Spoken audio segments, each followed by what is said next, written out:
Halo, selamat siang semuanya. Saya Andi Fauzan Hediantoro dari Program Studi Sistem Teknologi dan Informasi.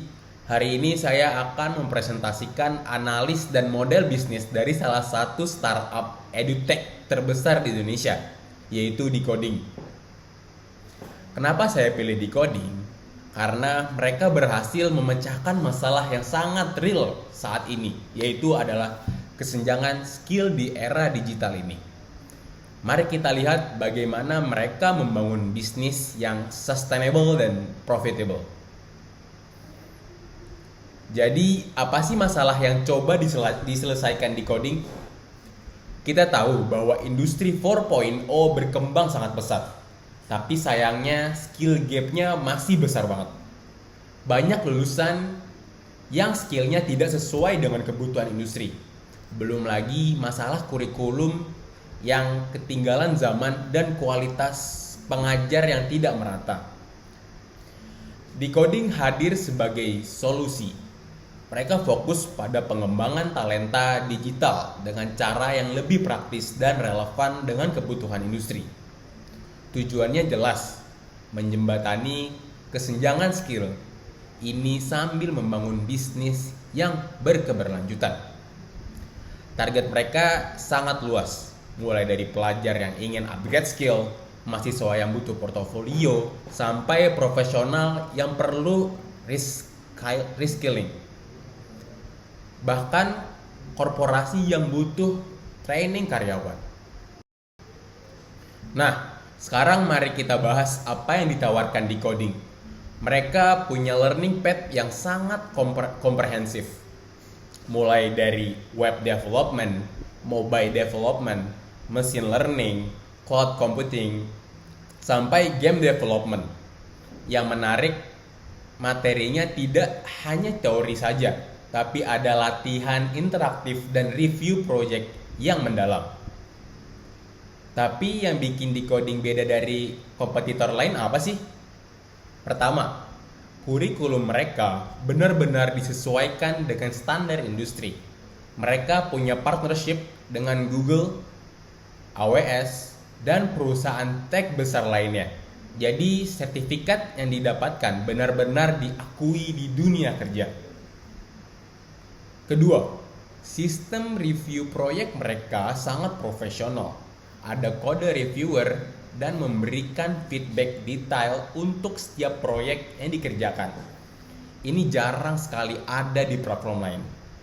Yang ketiga, mereka punya ekosistem developer yang kuat. Ada forum event, networking dengan alumni-alumni dari Decoding. Jadi bukan hanya belajar, tapi juga membangun koneksi. Sekarang kita masuk ke inti analis bisnis mereka melalui bisnis model Canvas. Yang pertama, customer segment. Decoding melayani 5 segmen utama. Yang pertama, pelajar yang ingin upgrade skill. Yang kedua, fresh graduate yang butuh portofolio. Yang ketiga, profesional yang perlu reskilling. Yang keempat, korporasi yang butuh training. Dan yang kelima, komunitas developer. Kemudian ada value proposition. Mereka menawarkan pembelajaran terstruktur, sertifikat yang diakui industri, portofolio yang kuat, akses ke mentor dan komunitas, plus peluang karir yang lebih baik. Next kita ada channels. Mereka menggunakan multi-channel approach, yaitu website, aplikasi mobile, media sosial, event online, kerjasama dengan universitas, dan corporate training. Kemudian di bagian revenue streams, pendapatan utama dari penjualan kelas individual, langganan Decoding Academy, corporate training, dan sponsorship dari perusahaan. Kemudian ada key resource.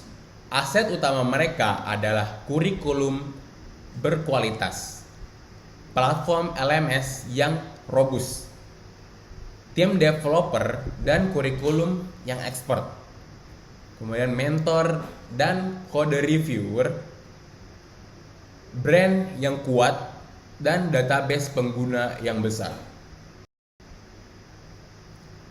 Mari kita lihat dalam tantangan target mereka. Setiap segmen punya kebutuhan yang berbeda. Pelajar dan mahasiswa fokus pada skill tambahan untuk karir masa depan. Fresh graduate butuh portofolio dan sertifikat untuk meningkatkan daya saing. Profesional perlu upskill agar tidak ketinggalan teknologi. Korporasi butuh solusi training yang efektif. Yang menarik, behavior target mereka sangat mendukung model bisnis digital. Mereka proaktif dalam belajar mandiri, mencari sumber yang kredibel, termotivasi dengan achievement seperti sertifikat, aktif di komunitas online, dan mencari koneksi industri. Dari sisi teknologi, Decoding punya infrastruktur yang cukup solid. Platform utama mereka tersedia di web dan mobile app.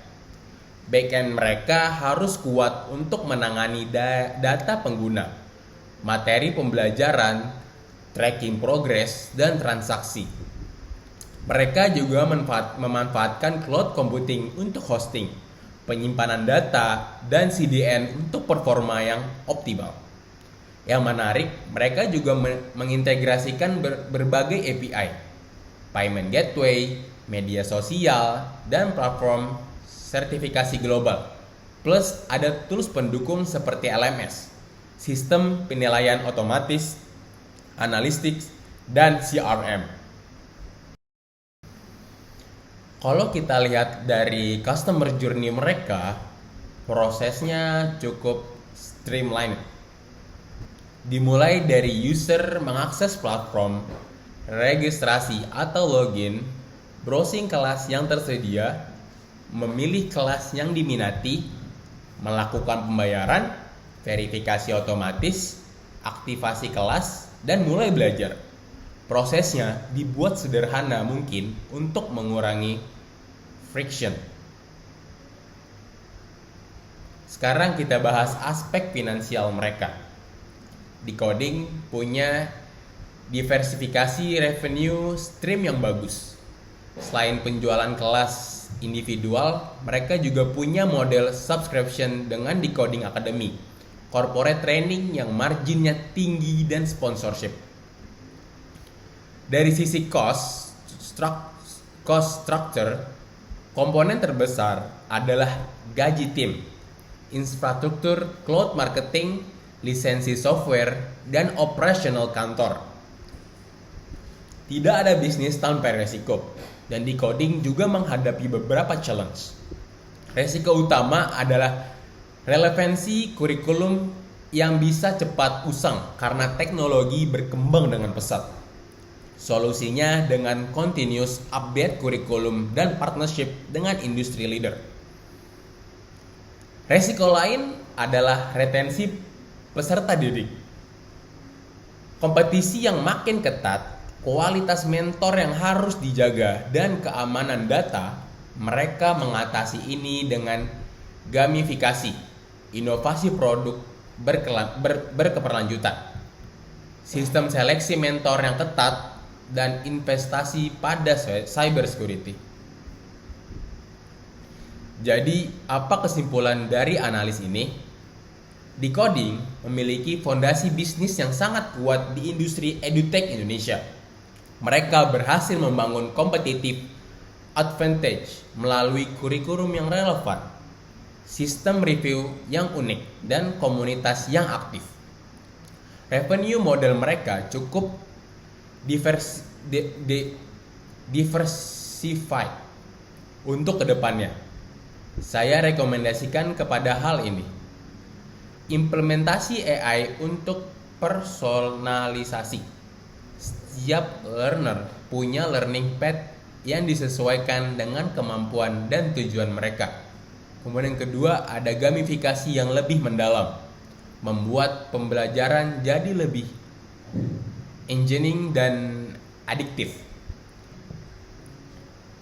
Punya potensi besar untuk jadi leader dalam pengembangan talenta digital di Indonesia.